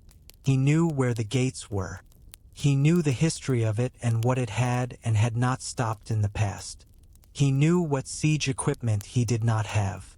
He knew what his army was and was not after the engagement today. He knew what Carthage had sent and what it had not sent. He thought about the Italian allied cities. The defections had begun. Capua had sent word. Others were watching. He had expected this. He had calculated that the defections would come after a demonstration that Roman armies could be defeated. He had demonstrated this. The defections were coming. He needed time for them to come. He needed time for Carthage to send what he had requested. He needed time for Rome to understand what had happened today. He stood at the river and thought about all of this. He did not move north. The river ran past him, flat and without opinion, going where rivers go. He thought about his father. He thought about Hamilcar at a river. Not this river. Another one. A river in Spain, on a morning that Hannibal remembered because of how his father had looked at it. The way Hamilcar tested the current with his boot. Stood with his boot in the moving water and looked upstream. He had been standing beside his father that morning. 8 years old. Maybe 9. Old enough to watch the way his father looked at things. Hamilcar had said something to no one in particular. He had said, "The distance is right." He had been measuring something. The width of the river. The speed of the current. The thing he was planning that required this river to be crossable at this exact point. He had measured it and found it correct. Then he crossed it. He had died before the crossing was finished. An ambush on the far bank. The kind of thing that happens to generals who move faster than their intelligence. His father had always moved faster than his intelligence. It was one of the things about Hamilcar that Hannibal had studied carefully and decided not to do himself. His father had crossed the river and died. He had been 9 years old watching his father disappear into the ambush on the far bank. He stood at the ofidus now and thought about the distance. He had calculated the distance carefully. The distance between where he stood and where he needed Rome to be. He had spent years building the plan. He had come to Italy with 90,000 men. He had fought 4 battles. He had won each of them. He had crossed the Alps, survived 2 Italian winters, maintained an army in hostile country for over 2 years. He had reached this plain. He had made this plan work. The distance, he had told himself for 2 years, was right. He pressed his thumb against his knuckle. The count had reached 0. The Italian allies would come. Carthage would send. The plan was not over. He thought these things clearly. He had always been able to think clearly, even in the worst situations. Especially in the worst situations, which is the kind of clarity that wins wars. He turned from the river. He had won today. He had work to do. He did not march on Rome. He stayed in Apulia. The walls were not a plain. The army needed rest. The Italian cities needed time. These were real reasons. He stayed in Apulia. He sent word to Carthage of the victory. He waited for Rome to respond. Rome did not respond the way he had expected. He had expected negotiators. He had expected a Senate that had lost 50,000 men in one morning to come to terms. Every city that lost 50,000 men in one morning came to terms. This was the historical pattern. He had studied this. He had built his strategy around this. Rome did not come to terms. Rome mourned for a day, one day. Then they stopped mourning. They raised new legions. They raised them from men too young and men too old, from prisoners, from slaves. Freeing the slaves to fight was not something Rome did. They did it now. He would remain in Italy for 13 more years. He would fight many engagements. He would never lose a battle in the field in Italy. He would also never take Rome. In the end, Rome sent an army to Carthage. Scipio crossed to Africa. He and Hannibal met at a place called Zama. Hannibal lost. He fled. He died far from home, by his own hand, so Rome could not take him. But that is later. Tonight he was at the edge of the Aufidus. Hannibal's officers sorted through the field in the following days. They collected the rings. The senators and equestrians of Rome wore gold rings. This was a mark of rank. The dead men on the Cannae plain were still wearing them. The officers counted the rings as they collected them. They put them in a vessel. The count was 3.5 bushels. This is in Livy. 3.5 bushels of gold rings. Each ring from a finger of a man who had been alive before this battle. Each ring indicating a man of a certain rank. A senator, an equestrian, a senior officer, men whose names were on lists in Rome, men who had houses and accounts and heirs and obligations and futures. The rings were put on a ship to Carthage. The story says they were brought into the Carthaginian Senate. The story says they were poured out on the floor, so that Carthage could see, could count, could understand the scale of what had happened on a flat plain in Apulia in one August morning. Whether this is exactly true is not certain. The number 3.5 bushels is in Livy. 3.5 bushels of rings is a number you do not invent. The wind had stopped. The Volturnus had blown all day, south to north, in every Roman face, in every Roman eye. He had noted this on the first morning at Cannae and written it down. He had said it in 3 rooms. The wind had been there anyway. Now it was not. No wind. The plain. The river. The light going out of the western sky in the particular colors of an August evening in southern Italy. Not colors that had anything to do with what had happened here. The sky was doing what it always did. Setting at the correct time for the season. The sky did not know what year it was. He looked at the plain. He had stood at this edge of this plain before dawn. He had breathed the cool air before the heat came. He had looked at the shape of the formation across the field. He had known what the shape was. He was still here. The plain was very quiet now. Not silent. No large space is ever silent. The insects, the river, the small sounds that places make when the large sounds have stopped. He stood in the small sounds and looked at the plain. Somewhere on this plain was the man who had rolled up his map the night before. The man who had led a tired horse to a stable on a January morning. Who had stood in this field before dawn and understood what the morning would bring. Who had requested 11 things and been declined 11 times and stayed. Who had said, "Tell me again" on the last morning and accepted the number and stayed. Who had shaken his head at a young officer holding out a horse. Who had been, at the end, exactly what he had been at the beginning. The careful one. The ground did not know his name. The river did not know what year it was. Somewhere in the north, Varro was riding toward Venusia. Somewhere in Rome, a senate was about to learn what had happened on this plain. It would not panic. or it would not show the panic. Those were different things. And the not showing was a kind of courage too. Rome would do it again and again through all the years that followed. A different kind from Paulus's. Quieter, less visible, harder to name, but it was there. The plain was still. No wind now, no dust. The air had the stillness that comes after something large has happened in it. The plain had been in motion all day. All sound and dust and the weight of 86,000 men moving and fighting and dying. Now it was still. The river ran. The light was almost gone. The sky in the west held the last of it. The plain had been here since before anyone gave it a name. The plain did not know what had happened on it today. It would hold the same shape tomorrow. Flat and wide and very patient. The way the ground is always patient with the things that happen on it. Hannibal turned from the river. He walked back toward the camp. His officers would be waiting. Reports to file. Decisions to make. A letter to write to Carthage. There was always more to do.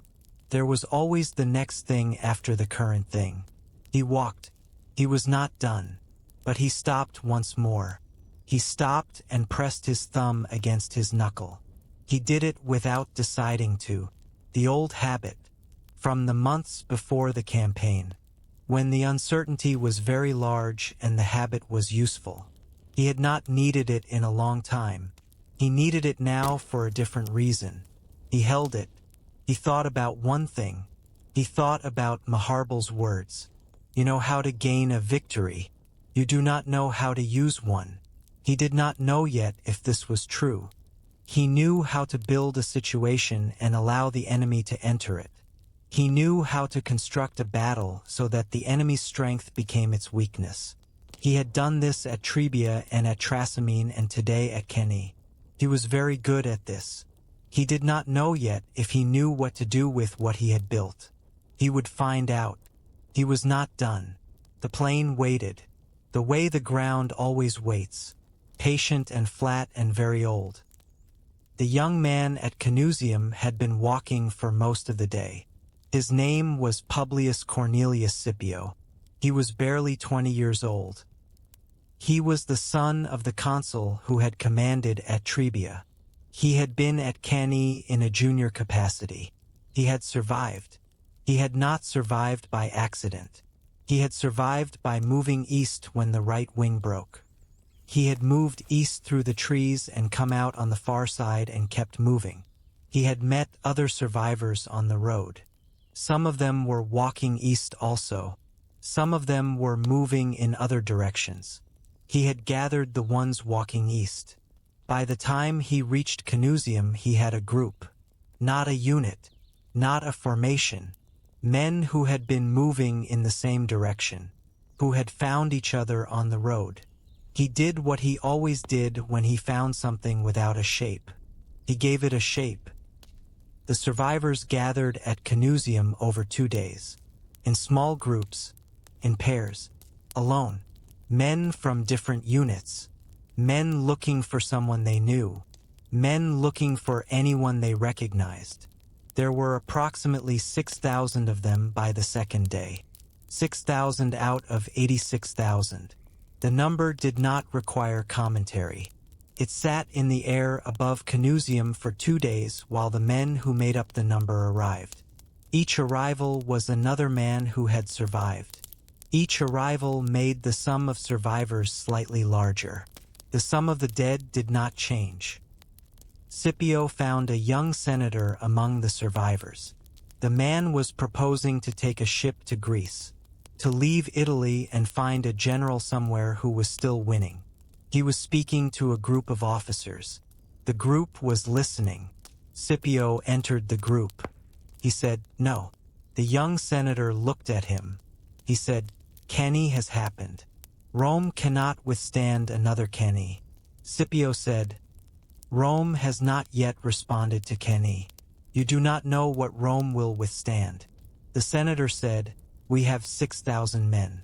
Scipio said, "We have 6,000 men and a city that has not panicked." He had received this information from a rider that morning. The rider had come from Lentulus. The rider had carried Paullus's message. He had delivered the message to a Senate that had listened without panic. Scipio did not know all the details. He knew the essential fact. The Senate had not panicked. He looked at the young senator. He said, "You will stay. All of you will stay. We are going to reform what we have, and we are going to wait for Rome's next instruction." The senator started to speak again. Scipio said, "Anyone who boards a ship ends the republic today. Anyone who stays has a chance at ending it a different day, or not ending it at all." The senator did not board a ship. Nobody boarded a ship. Hannibal received the response from Rome in 3 weeks. Not what he had expected. He had expected negotiators. He had expected envoys. He had expected a Senate that had lost most of its army in one morning to come to terms. He had built the mechanism at Cannae for this purpose. Win the battle decisively enough that Rome calculates the war is over. Rome calculated differently. They raised new legions, from men too young and men too old, from prisoners. They freed slaves and gave them weapons and formed them into units. They dressed the survivors of Cannae in black and sent them to Sicily as punishment. They sent no negotiators. He stayed in Apulia. He waited for Rome to respond. Rome did not respond in the way he had planned for. He had planned for every other response. He had not planned for this one. He would fight for 13 more years in Italy. He would never lose a battle in the field. He would also never take Rome. In the end, Rome sent an army to Carthage.